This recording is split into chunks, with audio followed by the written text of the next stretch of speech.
ಮಹೇಂದ್ರ ಅವ್ರಿಗೆ ನಮಸ್ಕಾರ. ಸರ್ ನಮಸ್ಕಾರ. ಅದಕ್ಕೆ ಸ್ವಾಗತ. ನಿಮ್ಮ ಈ ಕನ್ಸ್ಟ್ರಕ್ಷನ್ ಕಂಪ್ನಿಯಲ್ಲಿ ಹೇಗೆ ನೀವು ಬೆಳೆದು ಬಂದಿರಿ, ನಿಮ್ಮ ಹಿನ್ನೆಲೆ ಏನು, ನಿಮ್ಮ ಮೂಲತಃ ಎಲ್ಲಿನವರು, ಇದ್ರ ಬಗ್ಗೆ ಸ್ವಲ್ಪ ತಿಳಿಸ್ಕೊಡ್ತೀರಾ? ಸರ್, ಮೂಲತಃ ನಮ್ಮ ತಂದೆ ನಮ್ಮ ತಾಯಿ ಆಂಧ್ರ ಪ್ರದೇಶ್, ನಮ್ಮ ತಾಯಿಯವರು ಚಿತ್ತೂರು ಅನ್ನೋ ಒಂದು ಊರು. ನಮ್ಮ ತಂದೆಯವರು ತಿರುಪತಿಯಿಂದ, ನಮ್ಮ ತಂದೆಯವರು ಬೆಂಗಳೂರಿಗೆ ಬಂದು ಕರ್ನಾಟಕಕ್ಕೆ 55 ವರ್ಷ ಆಗಿದೆ ಈ ಹೊತ್ತಿಗೆ. ನಮ್ಮ ತಂದೆಯವ್ರಿಗೆ 72 ವಯಸ್ಸು. ನಮ್ಮ ತಂದೆಯವರು 15 ವರ್ಷ 16 ವರ್ಷ ಇರಬೇಕಾದ್ರೆ ಸಣ್ಣದೊಂದು ಬಾವಿ ತೋಡಿ ಊರಲ್ಲಿ ಕಷ್ಟಕ್ಕೆ ಸಿಲುಕಿ ತೊಂದರೆ ಇದ್ದ ಸಮಯದಲ್ಲಿ ಬೆಂಗಳೂರಂಥ ನಗರಕ್ಕೆ ಬಂದು ಅವರೊಂದು ಕೆಲಸವನ್ನು ಕಲಿತು ಇಲ್ಲಿ ಮೂಲತಃ ಟೈಲರ್, ನಮ್ಮ ತಂದೆ ದರ್ಜಿ ಟೈಲರ್ ಆಗಿ ಅದೇ ಗೋಕಲ್ದಾಸ್ ಅನ್ನೋ ಸಂಸ್ಥೆಯಲ್ಲಿ ಬೆಳೆದು ಜನರಲ್ ಮ್ಯಾನೇಜರ್ ಮಟ್ಟಕ್ಕೆ ಆಗಿ ನಮ್ಮ ತಂದೆಯವರು ಒಂದು ಸಣ್ಣ ಅಪಘಾತ ಇನ್ಸಿಡೆಂಟ್ ಆದಾಗ ಅವರ ಒಂದು ಸ್ಪೈನಲ್ ಕಾರ್ಡ್ ಡ್ಯಾಮೇಜ್ ಆಗಿ ಮತ್ತು ನಿಂತು ಕೆಲಸ ಮಾಡಲಿಕ್ಕೆ ಆಗದ ಪರಿಸ್ಥಿತಿ ನಮ್ಮ ತಂದೆಯವರು ಕೆಲಸ ನಿವೃತ್ತಿ ಹೊಂದ್ತಾರೆ.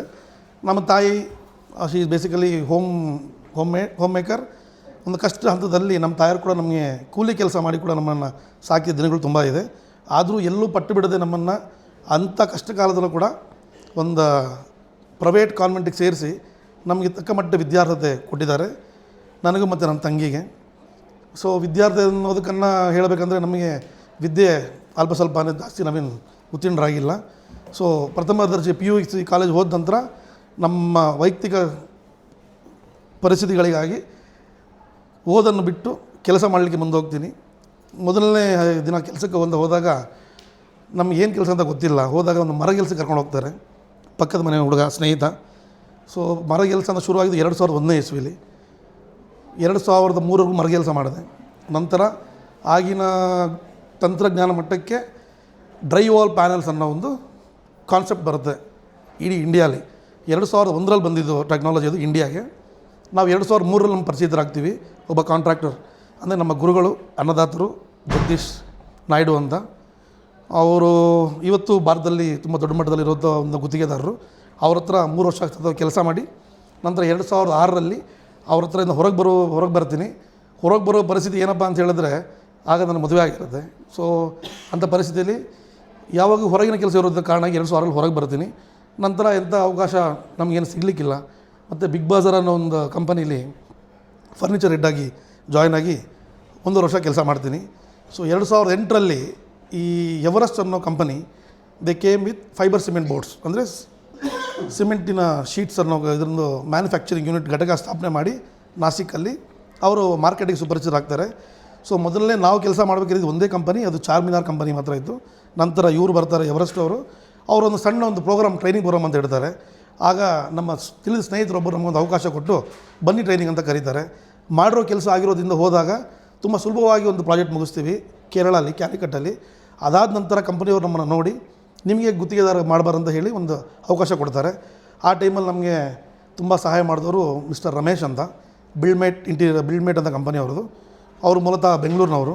ಸೊ ಒಂದು ಅವಕಾಶ ಕೊಟ್ಟಾಗ ಅಲ್ಲಿಂದ ನಮ್ಮ ಕೆರಿಯರ್ ಶುರು ಆಗುತ್ತೆ. ನಂತರ ವಿಶಾಖ ಅನ್ನೋ ಕಂಪನಿಗೆ ನಾವು will become a whole and sole distributor. ಅವರೊಟ್ಟಿಗೆ ಇವತ್ತಿಗೂ ನಮ್ಮ ಒಡನಾಟ ಇದೆ, ಎವರೆಸ್ಟ್ ಕಂಪನಿಯೂ ಒಡನಾಟ ಇದೆ. ಸೊ ಹಂಗೆ ಶುರು ಆಗಿದ್ದು ಒಂದು ಸಣ್ಣ ಪ್ರಮಾಣದಲ್ಲಿ ಶುರುವಾಗಿದ್ದು 2011ರಲ್ಲಿ ಒಬ್ಬ ಲೇಬರ್ ಕಾಂಟ್ರಾಕ್ಟರ್ ಆಗಿ ಇಂಟ್ರೊಡ್ಯೂಸ್ ಆದನು. ಮತ್ತು ನನ್ನದೇ ಆದ ಒಂದು ಕಂಪನಿ ಸಂಸ್ಥೆ ಸ್ಥಾಪಿಸಿ 2011ರಲ್ಲಿ ನಾವು will come for the market. So ಅಲ್ಲಿ ಶುರುವಾದ ಪ್ರಯಾಣ. ನಾವು ಶುರುವಾದಾಗ ಪ್ರತಿ ವರ್ಷ ನಮ್ಮ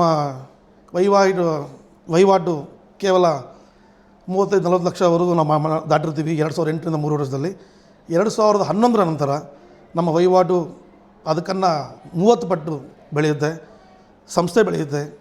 ನಮ್ಮ ಕಂಪನಿಯಿಂದ ಒಂದು 50-60 ಮಂದಿಗೆ ಉದ್ಯೋಗಾವಕಾಶ ಕೊಟ್ಟಿದ್ದೀವಿ ನಾವು ಕಾರ್ಮಿಕರಿಗೆ.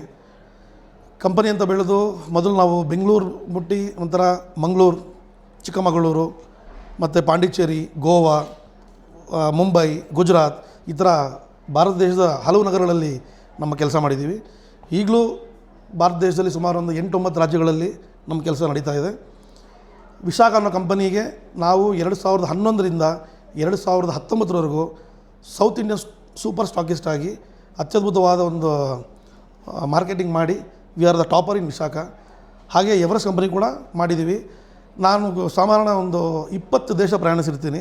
ಅದರಲ್ಲಿ ಎವರೆಸ್ಟ್ ಕಂಪನಿ ನಾವು ಮಾಡಿರೋ ಒಂದು ವ್ಯಾಪಾರ ವಹಿವಾಟಿಂದ ನಮಗೊಂದು 15 ದೇಶ ನೋಡುವಂಥ ಸೌಭಾಗ್ಯ ನಮಗೆ ಸಿಕ್ತು. ಸೊ ನಾನು ಎವರೆಸ್ಟ್ ಕಂಪನಿಗೂ ಧನ್ಯವಾದ ಬಯಸ್ತೀನಿ. ವಿಶಾಖ ಕಂಪನಿ ಕೂಡ ನಾನು ಚಿರಋಣಿ. ಮತ್ತು ನಮ್ಮ ಪ್ರಯಾಣ ಶುರು ಆದ ಮೇಲೆ ಚಿಕ್ಕಮಗಳೂರು ಅನ್ನೋ ಗ್ರಾಮಕ್ಕೆ ಫಸ್ಟ್ ನಾವು ಬಂದು 2011ಕ್ಕೆ ಬರ್ತೀವಿ. ಆಗ ವಿಶಾಖ ಕಂಪನಿಯವರು ಒಂದು ಮಾತು ಹೇಳ್ತಾರೆ, ನಮ್ಮ ತಿಳಿದ ಒಂದು ಸಂಸ್ಥೆ ಇದೆ ಕೆಲಸ ಮಾಡ್ಕೊಳ್ಳಿಕ್ಕೆ ಅಂತ.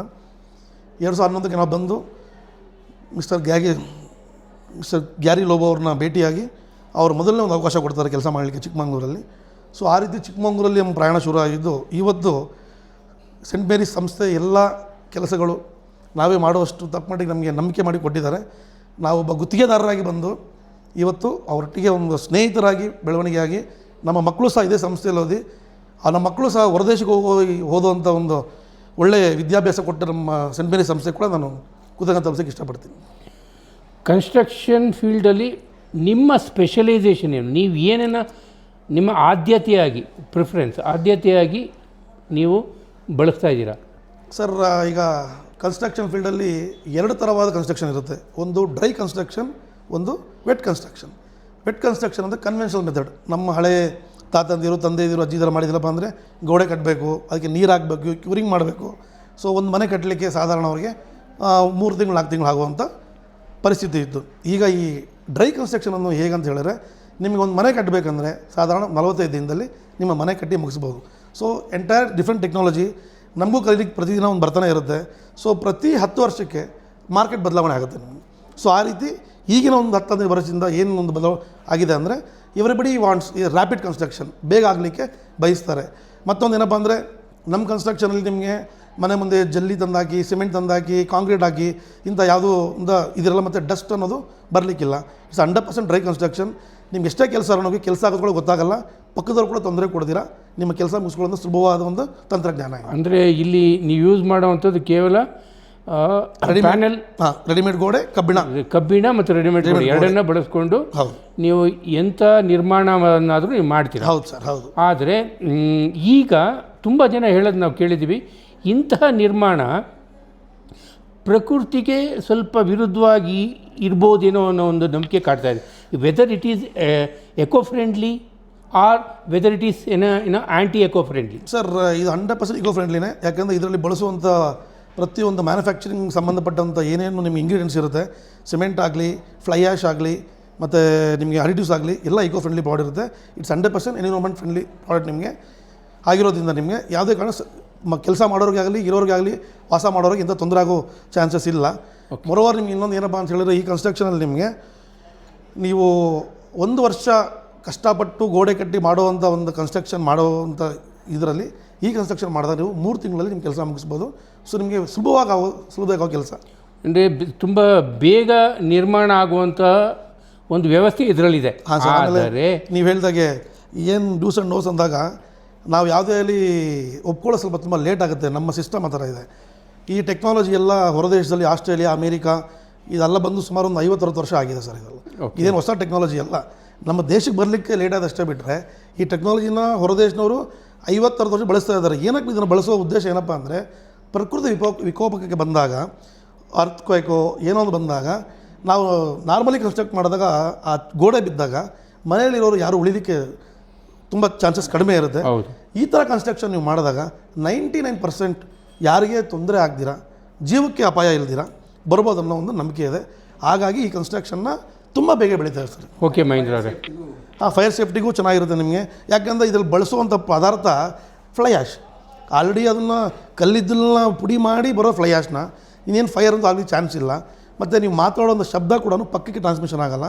ಮ್ಯಾನುಫ್ಯಾಕ್ಚರಿಂಗಲ್ಲೇ ಅವ್ರು ಡಿಕ್ಲೇರ್ ಮಾಡ್ತಾರೆ 42 ಡೆಸಿಬಲ್ಸ್ ನಿಮಗೆ NRC ಬರುತ್ತೆ. ಸೊ ಫೈರ್ ಹಿಡಿಯಲ್ಲ ನಿಮಗೆ, ಸೌಂಡ್ ಪಕ್ಕಕ್ಕೆ ಬರಲ್ಲ. ಮತ್ತು ನಾರ್ಮಲ್ ಗೋಡೆ ಯಾವ ರೀತಿ ನೀವು ಬಳಸ್ತೀರೋ ಅದೇ ಥರ ಬಳಸ್ಬೋದು. ನೀವು ಟೈಲ್ಸ್ ಹಾಕ್ಬೋದು, ಪೇಂಟ್ ಮಾಡ್ಬೋದು, ಪಾಲಿಶು ಮಾಡ್ಬೋದು, ಲ್ಯಾಮಿನೇಟು ಮಾಡ್ಬೋದು. ಎಷ್ಟೆಲ್ಲ ಏನು ಹೇಳಿದ್ದೀವೋ ಎಲ್ಲದೂ ನಾವು ಪ್ರಯತ್ನ ಪಟ್ಟು ಕೆಲಸ ಮಾಡಿದ್ದೀವಿ ಸರ್. ಈ ಥರ ಸುಮಾರು ಸಂಸ್ಥೆಗಳು ಮಾಡಿದ್ದೀವಿ. ಥ್ಯಾಂಕ್ ಯು ಮಹೇಂದ್ರ ಅವರೇ. ನನ್ನ ಇನ್ನೊಂದು ಪ್ರಶ್ನೆ, ಹಾಂ ಸರ್.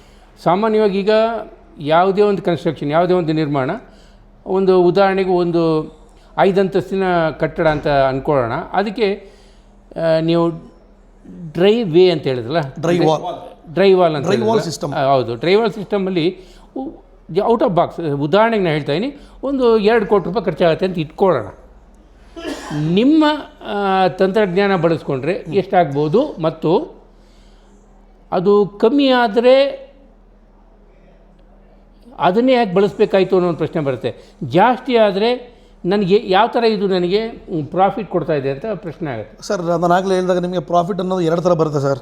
ಒಂದು ನಿಮಗೆ ಈಗ ನೀವು ನಾರ್ಮಲ್ ಹಳೆ ಕನ್ಸ್ಟ್ರಕ್ಷನ್ ಮಾಡಿ 25 ವರ್ಷಗಳ ನಂತರ ನೀವು ಬಿಲ್ಡಿಂಗ್ನ ಕೆಡವಿ ಹೊಸ ಬಿಲ್ಡಿಂಗ್ ಕಟ್ಲಿಕ್ಕೆ ಹೋದಾಗ ನಿಮ್ಗೇನು ಸಿಗಲ್ಲ ಸರ್ ಅದರಲ್ಲಿ. ಎಲ್ಲ ಗೋಡೆ ಇರುತ್ತೆ, ಮಣ್ಣಿರುತ್ತೆ, ಹೊಡೆದಾಕ್ತೀರ, ಅದು ವೇಸ್ಟ್ ಡಬ್ರೀಸ್ ಅಷ್ಟೇ. ನಮ್ಮ ತಂತ್ರಜ್ಞಾನ ಅಳವಡಿಸಿ ನೀವು ಒಂದು ಬಿಲ್ಡಿಂಗ್ ಕಟ್ಟಿದಾಗ 5 ಅಂತಸ್ತಿನ ಮಾಡಿ ಕಟ್ಟಿದಾಗ 25 ವರ್ಷಗಳ ನಂತರ ನೀವು ಇವತ್ತೇನು ಬಂಡವಾಳ ಹೂಡಿಕೆ ಹಾಕಿದ್ದೀರಾ ನಿಮ್ಮ ಬಿಲ್ಡಿಂಗ್ ಮೇಲೆ, ಉದಾಹರಣೆ 2 ಕೋಟಿ ಹೂಡಿಕೆ ಹಾಕಿದ್ದೀರಾ, 25 ವರ್ಷಗಳ ನಂತರ ನೀವು ಇದು ತೆಗೆದ್ರೆ ಆ 2 ಕೋಟಿ ಮತ್ತೆ ನಿಮ್ಗೆ ಹಣ ವಾಪಸ್ ಸಿಗುತ್ತೆ. ನೀವು ಏನು ಬಳಸಿದ್ದೀರಾ ಪ್ರತಿಯೊಂದು ಜಾಗ ನಿಮಗೆ ಬಾಡಿಗೆ ಕೂಡ ಉಳಿತಾಯ ಆಗುತ್ತೆ. Thank you. ಸೊ ಆ ರೀತಿ ನಿಮಗೆ ಇದು ತುಂಬ ಹೆಲ್ಪ್ಫುಲ್ ಆಗೋ ಪ್ರಾಡಕ್ಟ್.